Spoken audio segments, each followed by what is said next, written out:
welcome to the Awesome Friday Game Podcast. My name's Simon, and each week I'm going to take a look at both a new game and something from the gaming archives. I hope this is going to be a regular series to complement our movie podcast, although, of course, no promises, as this tends to get a little disrupted when life gets in the way, just like our regular podcast. But hopefully it's going to be a weekly thing.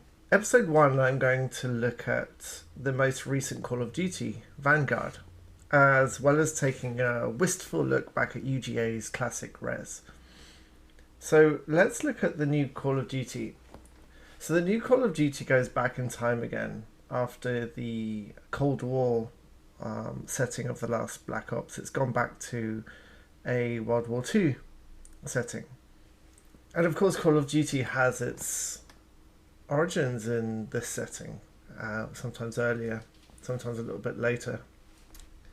I'm in the minority that I absolutely adored the futuristic Infinite Warfare. I thought it was one of the best campaigns from Call of Duty. Some really good, exciting moments.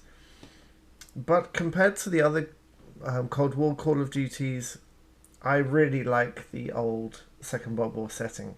And it was a good thing for me for Call of Duty to find itself back in making strong single-player campaigns, because of course with Warzone and I think with Black Ops 4, it was a non-campaign multiplayer mode only. And I don't play any online multiplayer with strangers. I'm of the age where my multiplayer was playing on couches next to people, and so I've never found it comfortable to play with strangers online.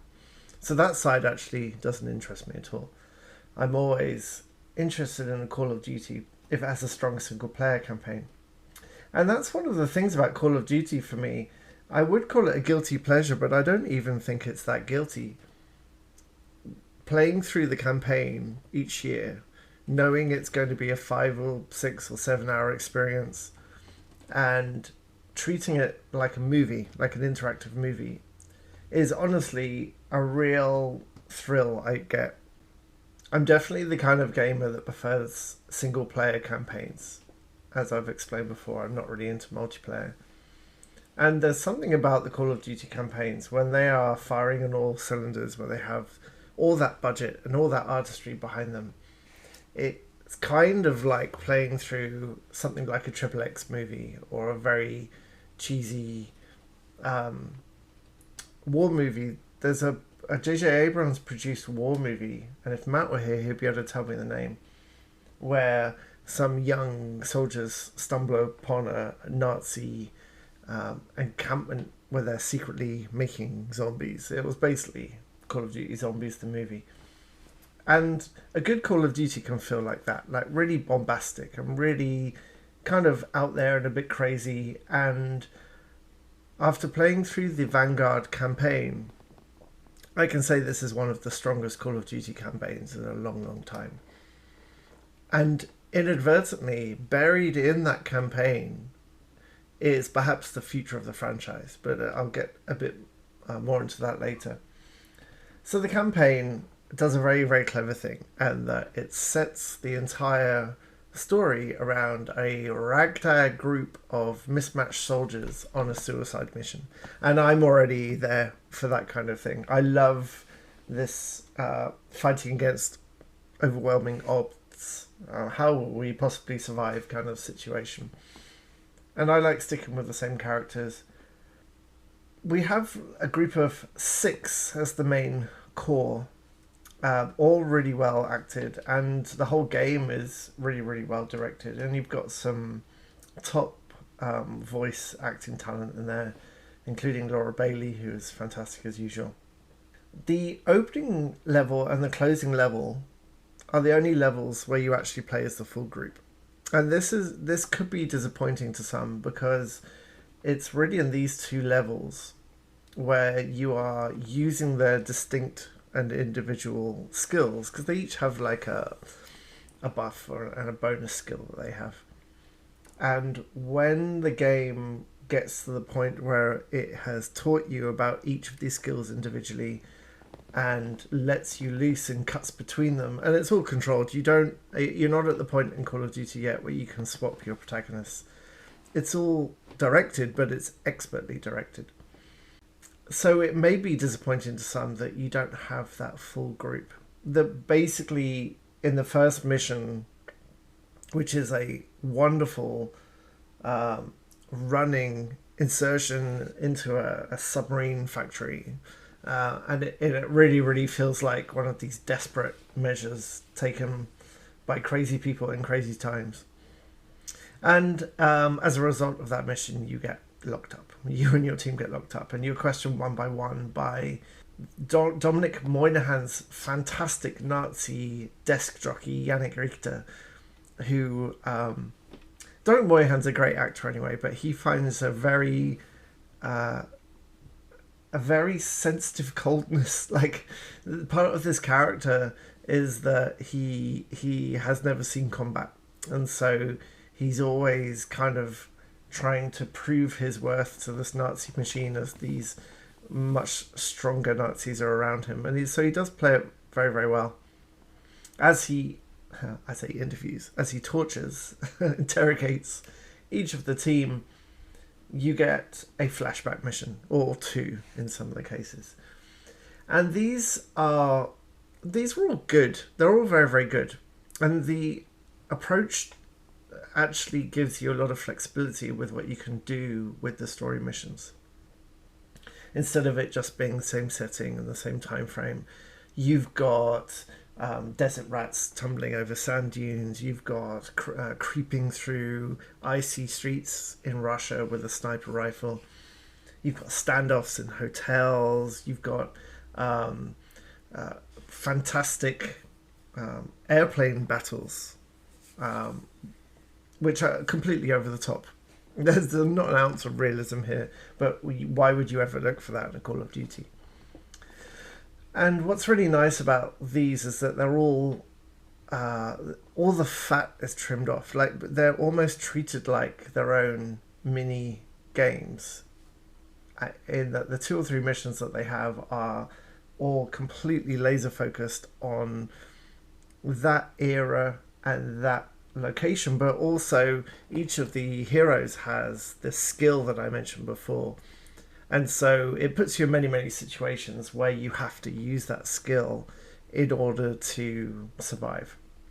And the skills could be slowing down time, or using your heightened senses to locate enemies through walls, or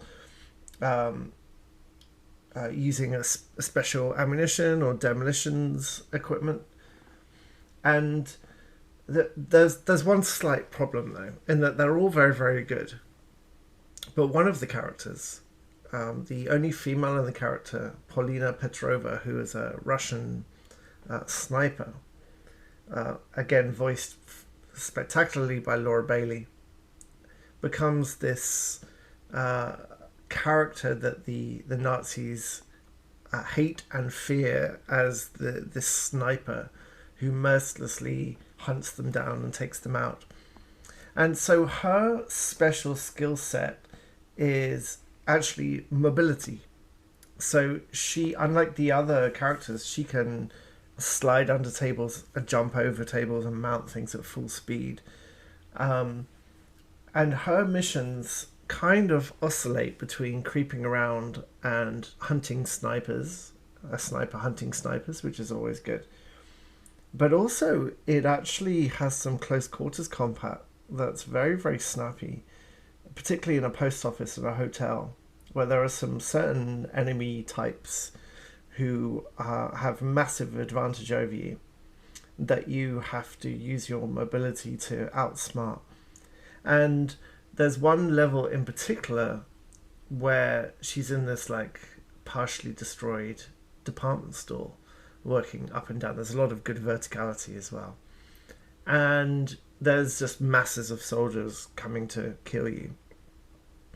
And her main weapon is a pistol. I mean, of course, you can change it for a machine gun, but running around with her, sliding under tables and jumping around and taking the enemy out like with single shots as you run around is actually the closest I've ever felt to a proper like John Wick action game. There many games try to get that fluidity and that gunplay. Respawn are very good at this. If you've played the Titanfall games, they are very good. Or of course Apex Legends, they're very good at that snappy gunplay with high mobility. But this is really the best I've ever felt, the best it's ever been, really. And I think that the developers, which I think was Sledgehammer mainly on this round, although in the credits pretty much every single Activision studio known to man contributed to this. But I think they inadvertently found a version of Call of Duty that's utterly distinct and could and should be the focus for the future. I and many other people like me that I've been reading would play an entire game with her skill set, because the freedom you have is fantastic, because it's this beautiful juxtaposition between her very quick sliding jumping gunplay for close enemies compared with her sniping of distance enemies. So you've got almost, dare I say, this early Bungie-like quality of 10 seconds of fun, and you've got a variety, just with your own skill sets, a variety of ways to clear out these levels they're linear levels, of course, but they're wide. So you have multiple routes, and all the other levels are pretty good. Like the other heroes, like I mentioned, have demolitions expertise, or they're able to have heightened senses, or just to do, I can't even remember the other skills, but compared to Petrova's levels, they're just not on the same level at all. They're not on the same standard. So what I would really hope the developers take from this is either some specific Petrova DLC, which I probably would actually buy. If you gave me 5 or 6 more levels, then I would buy this. Or some kind of even future franchise, even as a spin-off. I think they've got massive potential with this character that they could really make more use of. So I hope the feedback is being noted, because lots and lots of people are saying the same thing as I am.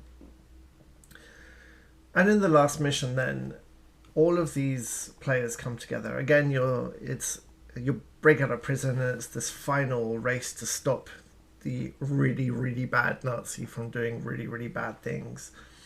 And the beautiful thing about the last level is that because you have been fully trained, if you like, on all the special abilities, at specific moments it rotates around the characters that you have left. And it does this with sweeping camera work, and honestly, it's brilliantly directed. It's never less than exhilarating. There's one particular moment where you switch from sniping an enemy to a different character with bombs trying to blow up tanks, and then back again. And it is absolutely flawless. And there is right towards the end, there's a part where you break into the room, and you go within the space of about 10 seconds, you flick between all the remaining characters, taking out a person each as the camera sweeps around the room. Like the whole game, the level of expertise on show and artistry in the construction of this game is mind-blowing. It's a beautiful game, of course. I've played it on PS5. It's very beautiful. It's very well designed. I didn't encounter many bugs at all. There's lots of really nice animation to support the characters, and the cutscenes and the mocap is flawless. It's a shame Call of Duty now has this kind of jokey reputation as just being this yearly money machine, and much of that is true. Call of Duty, like so many other games now, it is being pushed as a games as a service. It's an ongoing money maker. Any kind of single player story is secondary to how Activision want to run their business, which, as we've seen in recent gaming news, they want to make money. That all they want to do is make money, and most of that money comes off people playing multiplayer and Warzone and things like that, buying their way into it. And they make so much money doing it, you can almost not blame them. But as a 44-year-old gamer now who grew up playing single-player games, I kind of feel a bit like a dinosaur because I'm not into the games as service at all. It doesn't interest me at all. Call of Duty, people do complain about the campaign length, but for me, it's perfect. I put that thing on the easiest difficulty level that it will let me, and I race through this game and I have a damn good time. And I bought this at full price, and honestly, after finishing the campaign, I didn't regret that at all. There are other modes. Nicely, you can play the multiplayer modes with bots, which I've done a few times. There's also a really interesting zombies mode. I've played a lot of Call of Duty Zombies in the past, but this mode is slightly different in that it's a series of locked portal doors, and each door is a mini objective in part of the map. So you have to kill a certain number of zombies, or you have to transport this flaming skull and protect it from one side to the other.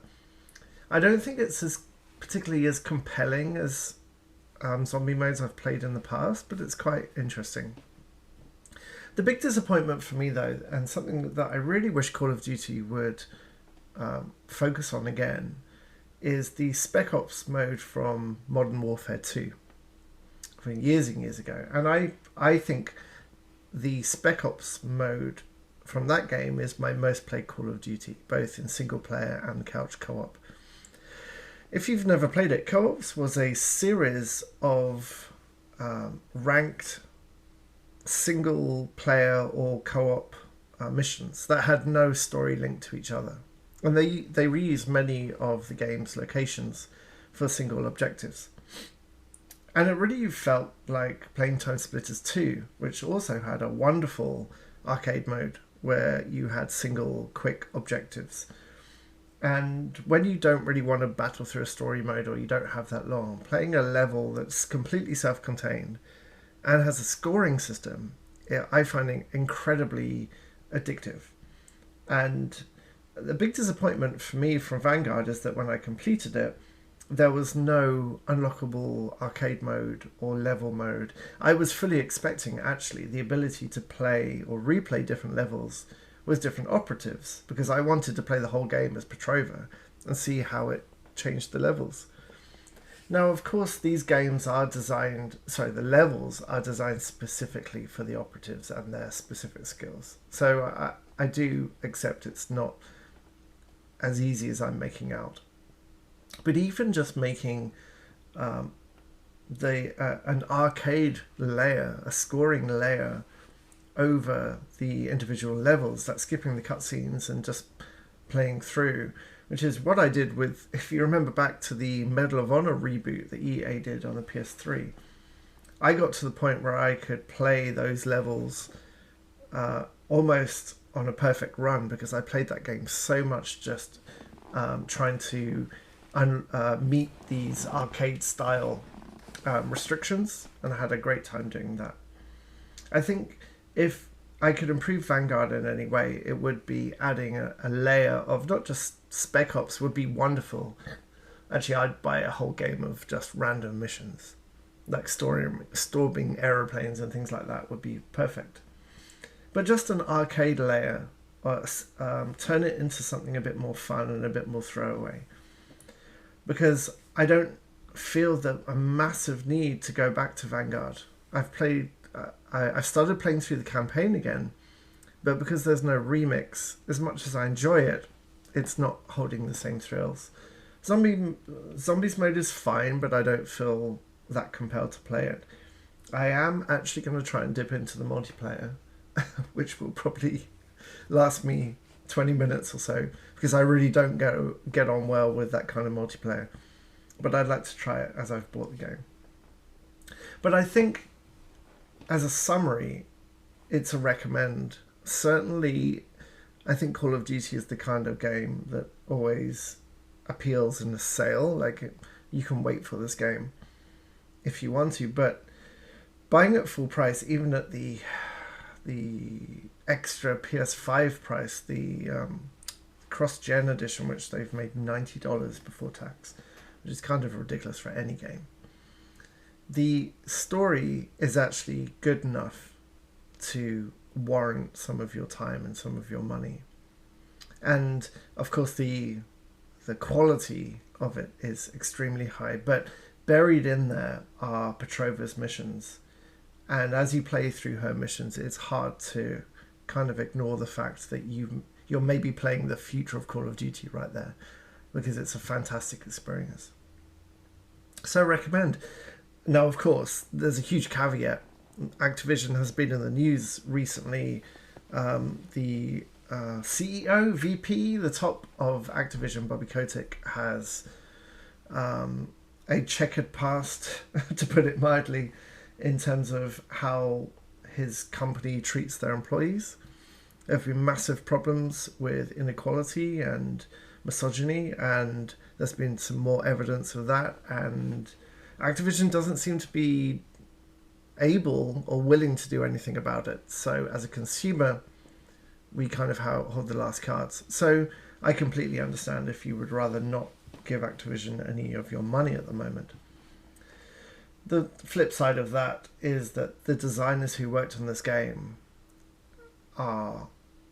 should be recognized. This is a machine that they are part of, but they have brought out something that is genuinely exciting and exhilarating. So the devs should be supported too. So I don't really know what the full solution is, but I feel as a consumer there's not other choices we can make at this point. But anyway, as a game, surprisingly good. Much better than Call of Duty's been in the last couple of years anyway. So that's Vanguard. So in our retro look back this week, we're actually going to look at the video game Rez. And the reason we're going to look at it today is that it's the 20th anniversary of the original release of that game. And it's worth saying as well that this is not just an anniversary game that we're talking about. Rez is actually my all-time favourite game. And still remains my all-time favourite game. Even after the thousands and thousands of games I've played in my life over multiple systems, it's still my all-time favourite game. So if you've never played Rez, it's kind of difficult to sum up how it feels or even what you do. I mean, on a technical level, you're basically moving into the screen. You're going into a living computer to try and close it down. And you do this by destroying its self-defense mechanisms, which are vectored versions of animals and spaceships and plants and all kinds of things. And they're trying to stop you. And as you slowly move into the screen, like through the levels, you will be given a series of targets, and you can hold down your fire button, move your stick over the targets, and once you highlight or paint up to 8 of them, you let go of your button, and your lasers fire out and destroy them. Very similar to Panzer Dragoon, if you've ever played those. However, the designer of Rez has always been involved in making games that are... The designer of Rez has always been focused on making games that involve music, that are completely inseparable from their music. And Rez is designed to simulate something called synesthesia. I hope I'm saying that right. Synesthesia.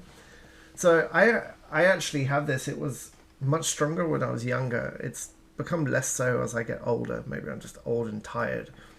But it's when your reactions, your sense reactions get crossed over. So you might taste music, or you can smell colours. I used to be able to listen to a piece of music and tell you visually what it looked like. And certainly certain memories have smells and a sensation as well. And the thing about Res is that all the movement in the game is set to the beat of its incredible soundtrack. All the things you destroy, all the things you highlight. So the music is the gameplay. The gameplay is the music, and it's the kind of experience that I've never done psychedelic drugs, but I imagine it possibly feels like playing Res. In fact, the closest I've ever got to a drug high was when I worked in the UK. I was a drama teacher for a long time, and we had access to a projector. And one weekend I took the projector home to practice something with it. And I set up my PlayStation 2 plugged into a projector and cleared a whole wall. And so the entire wall was projected Res, and I ran it through a stereo. And I played through the beginning of this game from beginning to end. And you can play through the whole thing in like 45 minutes. It's the perfect pick up and play experience. And it turned out all the lights, turned the music on very, very high, played the whole thing from beginning to end. And the kind of zone that you get into where you sort of stare off into the middle distance and suddenly you feel like you're at one with what you see in front of you. And the music is pounding and the visuals are these incredible, like Tron-style vectors swooping past you. It's an incredible experience. And every time I play Res, I'm transported back to that feeling of getting utterly lost in its music and in its transformative graphics. And every game that this designer has played, and of course this designer being Tatsuya Mitsuguchi, who's now a lecturer in Japan, he's made a number of games like Tetris Effect, Child of Eden, and the brilliant Lumines, which the Vita Lumines is probably almost as good as Res. And that's high praise indeed. But all of his games are experiments with visuals, gameplay, and music completely intertwined. And it's a wonderful thing. So whenever I play any of his new games, I have this wonderful sensation of feeling music. It really feels like you are involved in the music itself. It's very hard to describe. So Res came out 20 years ago, and originally on the Dreamcast in 2001, and later to the PS2, which is where I played it. In 2012, I spent a year without buying any games whatsoever, and I succeeded apart from one instance, and I still think this counts because I couldn't play it. I went to Fan Expo when it was good, and there was a game seller there, and he was selling a Japanese first release of Res. And this was in November, and I'd lasted the whole year without buying a single game. I just had to get to the end of December. And I'd never seen this game store before, and I'd likely never see it again. And I knew I wouldn't have this opportunity, so I bought that game. Now, I still think it counts because I am unable to play that game. But I have a Japanese first release of Res, which I'm very, very happy about. And every time I go back to play it, I try and analyze it a little bit more. Like, why does this make me feel like this? And I don't really have all the answers, but I know that I'm incredibly affected by music. Incidentally, the only other game that's made me feel anything remotely close to Res is Terry Kavanagh's Super Hexagon on phones. If you've never played Super Hexagon, please go to your iOS or Android device and download it, however much it costs. Basically, you have a pounding set of walls that close in on your little triangle, and you have to rotate your triangle around a central pivot to not get crushed by the walls. And again, it's completely linked to music. I got obsessed with that game, absolutely obsessed with that game. And I don't meditate. I'm unable to clear my mind long enough to feel like I'm meditating, but that game is the only thing that makes me feel like I'm meditating. So I really recommend it. So Res is a very, very special game for me. It's kind of dictated how I want to feel in gaming. And some other games get aspects of it, like a good racing game, or even the end of Nier Automata was surprisingly similar in terms of sensation, because that ends with music as well. So Res has been completely at the base of everything I think about when I think about my involvement with gaming. And you can buy, the most recent version is Res Infinite, which if you have an Oculus Quest 2 or PSVR, you can play in VR. I'm not convinced. Mitsuguchi says that VR is the dream for Res, but for whatever reason, I get more out of it on a big, wide, flat screen rather than moving my head around in the world. And I don't know why that is. I think it's maybe a focus thing. I don't know. But Res Infinite has a wonderful edition of Area X, I believe it's called, on the end, which is the closest we've got to a Res sequel, where you actually move freely through a space and take on a giant butterfly lady. Again, I'm describing it terribly, but with the music pounding, it's an utterly transformative experience. Same with Tetris Effect. Play Tetris Effect in VR and be marveled at how Tetris can make you cry. And I'm not over exaggerating. So it's a wonderful, wonderful thing to play any of his games. So please go do it. And that brings us to the end of the first gaming podcast of this year. I'll be back next week, hopefully, to talk about what I'm playing at the moment, which includes Guardians of the Galaxy on the PS5, which is significantly better than anyone expected it to be, myself included. I'm also working through N++ on the Switch, and I've just downloaded Marvel Ultimate Alliance 3 as well, but my son might have to tell me how that is, because he's taken that over completely. I just want to say that thing that we do on our movie podcast, that Awesome Friday, is completely independent and run by ourselves, so it really helps us if you like what you hear to go into the site, maybe click an ad, see what catches your eye. We also have a Patreon that you can give any amount of money to, and honestly, any support you give us is wonderfully appreciated and makes a big difference to how often we can update for you. So thank you very much. I hope you get a chance to try out both the games I talked about this week. Have a great week, and I'll see you soon. Bye.